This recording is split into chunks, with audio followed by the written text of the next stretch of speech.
Everything you know about Vikings is a lie. Those iconic horned helmets never existed. Hollywood made them up, and I'm about to show you the real reason Vikings were terrifying. And it had nothing to do with fancy headgear. Let's dive in. Welcome to the channel and to the first video of the series. Historical myths, debunked, subscribe, and don't miss the next episode. So where did those ridiculous horned helmets actually come from? The answer might surprise you. They're not ancient at all. The whole concept originated in 1876 with costume designer Karl-Emil Doppler for Richard Wagner's epic opera cycle Der Ring des Nibelungen. That's right, a German opera, less than 150 years ago, is responsible for what most people think Vikings looked like for 300 years.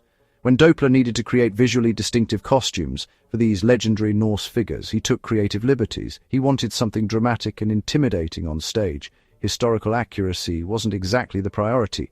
Those horned and winged helmets became an instant hit with audiences. They looked awesome, dramatic, and otherworldly, perfect for opera, terrible for actual history. Then Hollywood got hold of the idea. From early silent films to modern blockbusters, costume designers doubled down on the horned helmet trope. Think about every Viking you've seen in cartoons, TV shows, or movies. Horns everywhere. Marvel's Thor comics and movies? Horns. How to Train Your Dragon? Horns. Sports teams like the Minnesota Vikings? You guessed it, giant horns on their helmets. The image stuck in popular culture because it's visually distinctive and instantly recognizable. It became a visual shorthand, horns equal Viking. But this convenient visual stereotype has absolutely nothing to do with historical reality.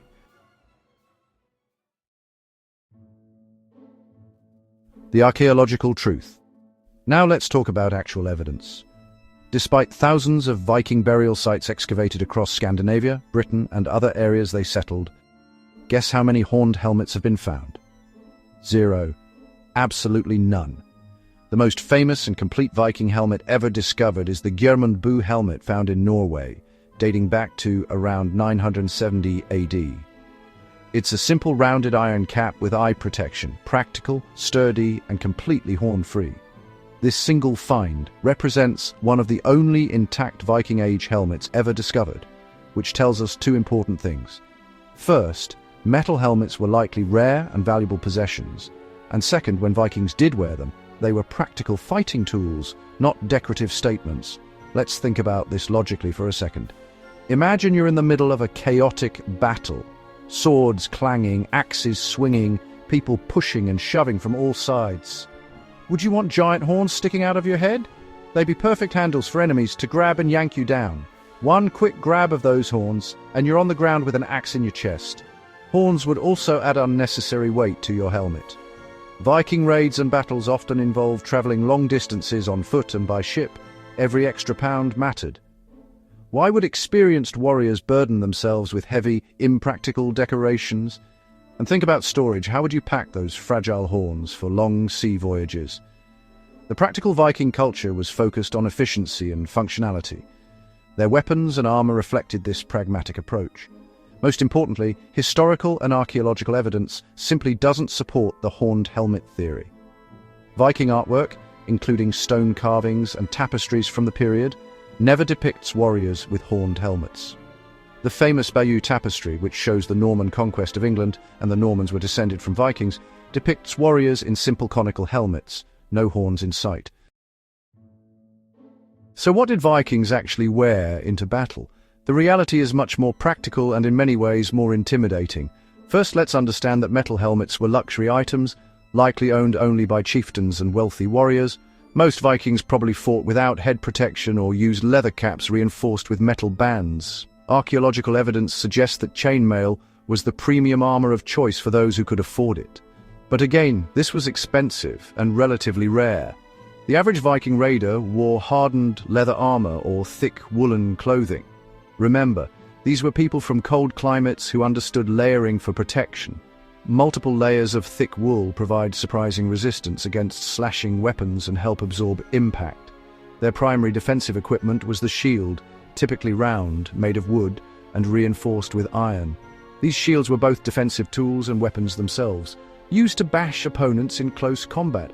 For weapons, Vikings favored practical tools that served multiple purposes. The most common weapon wasn't the sword, another expensive item for wealthy warriors, but the axe, a tool they used daily that doubled as a fearsome weapon. Spears were also extremely common, allowing fighters to maintain distance from opponents.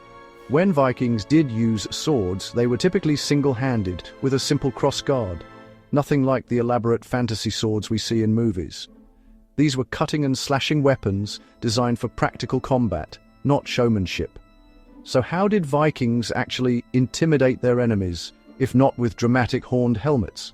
The answer lies in their fighting techniques and reputation. The famous berserkers were Viking warriors who fought in a trance-like fury, allegedly feeling no pain and fighting with uncontrollable rage. The word berserk comes from the Old Norse berserker, possibly meaning bear shirt, suggesting these warriors wore bearskins rather than armor. Their psychological warfare, howling, chanting, and seemingly fearless fighting was far more terrifying than any helmet decoration. Vikings also used sophisticated battle tactics, despite their reputation as mindless brutes.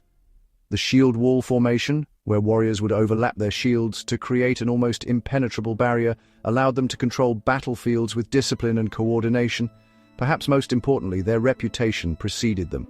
After early surprise attacks on monasteries and settlements, the mere sight of Viking longships approaching a coast was enough to terrify locals.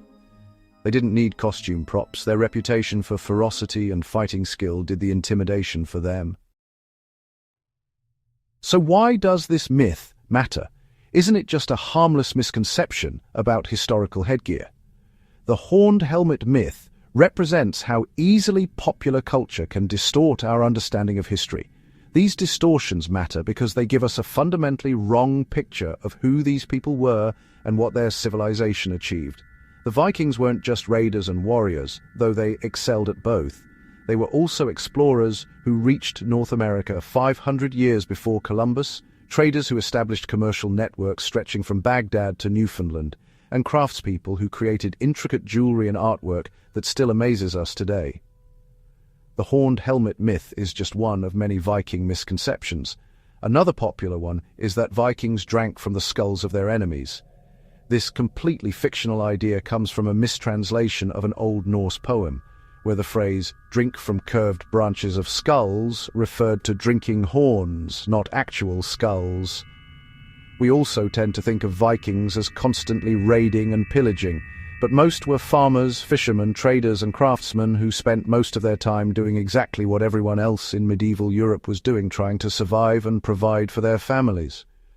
Raiding was a seasonal activity for many, not a full-time occupation. Their real legacy isn't about dramatic headgear or barbaric stereotypes. Vikings established the world's oldest continuing parliament in Iceland. Their navigation techniques allowed them to cross the open Atlantic without modern instruments. Their settlement patterns and legal traditions influenced the development of towns and cities across Northern Europe, Britain, and Ireland. When we reduce Vikings to cartoonish caricatures with historically inaccurate horned helmets, we miss the nuance and achievements of a complex civilization that helped shape the medieval world. So let's recap what we've learned today. Vikings never wore horned helmets. That was a 19th century invention for a German opera that Hollywood ran with. Real Vikings wore practical battle gear, leather armor, occasionally chainmail, round shields, and simple iron helmets without decorations when they could afford them. The real Vikings were far more interesting than the myth. They were skilled navigators who crossed the Atlantic in open boats. They were poets who created complex verse forms celebrating their history and achievements. They were craftspeople who created some of the most intricate metalwork of the medieval period. Their social structure included things we might consider surprisingly progressive for the early medieval period. Women had rights to property and divorce that wouldn't be seen again in Europe for nearly 1,000 years. Their legal systems included community assemblies called things, where free men could have a voice in decisions, an early form of participatory governance. The reality of Viking culture, its complexity, achievements, and lasting influence, is far more fascinating than any fictional horned helmet could ever be. By moving beyond these simplified myths, we can appreciate the true impact these Norse seafarers had on world history. If this myth blew your mind, Wait until you see what Hollywood got wrong about ninjas.